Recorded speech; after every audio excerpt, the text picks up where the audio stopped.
इस बतख ने चुपके से अपना अंडा मुर्गी के अंडों के साथ रख दिया और फिर वहाँ से चुपके से धीरे धीरे निकल जाती है। थोड़ी देर बाद मुर्गा और मुर्गी पार्टी करके निकलता है और अंडों को उठा के चेक करता है। फिर सभी अंडों में गुदगुदी करने लगती है जिससे बच्चे बाहर आने लगते हैं। मुन्ना है मुन्ना मुन्ना। लेकिन एक अंडा से काला बतख निकल जाता है। कुछ न कुछ तो गड़बड़ जरूर है। जिसके बाद मुर्गा और मुर्गी के बीच झगड़ा शुरू हो जाता है। बाबू आप क्लियर कर लो यार। नहीं आप क्लियर कर लो, बहुत हो गया यार। ये दोनों का वर्ल्ड वॉर चालू हो गया। हम्बा हम्बा रम्बा रम्बा कम्बा कम्बा। तभी बतख एक चिट्ठी देता है। इसे पढ़ने के बाद वर्ल्ड वॉर 2 चालू हो जाता है। उठा के पटकूंगा। तभी मुर्गी ने मुर्गा को एक थप्पड़ दे दिया। बेकार है भैया। तो मुर्गा अपना बोरिया बिस्तर बांध के मायके जाने के लिए तैयारी करने लगता है। चलो भाई। फिर शूटा फुक फुक के चला जाता है। मेरे दिल में बहुत दर्द है। मुर्गी ने बतख के लिए खाना लाई। मुन्ना है मुन्ना मुन्ना। लेकिन जैसे ही खाने जाता तो इसको अपना गुस्सैल बाप की याद आ जाता। तो उसके लिए खाने ले जाने लगती है।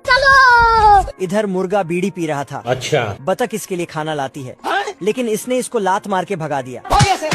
तभी मोहल्ले के मुर्गियां आके सारा खाना खा जाती है। चल। फिर एक फूल लेके जाती है। हेलो पापा, लेकिन मुर्गा ने उसे फूंक के उड़ा दिया।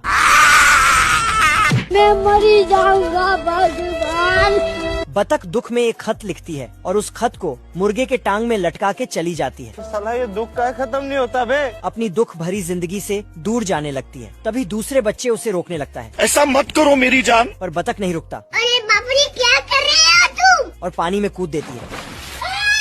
मुर्गा ने जैसे ही खत देखा, ओ भाई ये क्या है? फिर उसे निकाल के पढ़ने लगता है। पढ़ने के बाद इसको पता चलता है कि मैं मुर्गा नहीं बल्कि गधा हूँ। मुर्गा दौड़ के जाता है और उसके पीछे मुर्गी भी। यहाँ आते ही बच्चे बोलता है, ये क्या हो गया? भगवान। तभी इधर से बतख निकलती है। सबको रोते हुए देखा तो उसके पास चली गई। उठा ले रे देवा। इधर आ ना मेरा बच्चा, तू इधर आ। लेकिन मुर्गा और मुर्गी के बीच झगड़ा अभी भी जारी था। तो बतख ने दोनों का दाढ़ी आपस में बांध दिया। फिर तो थैंक यू।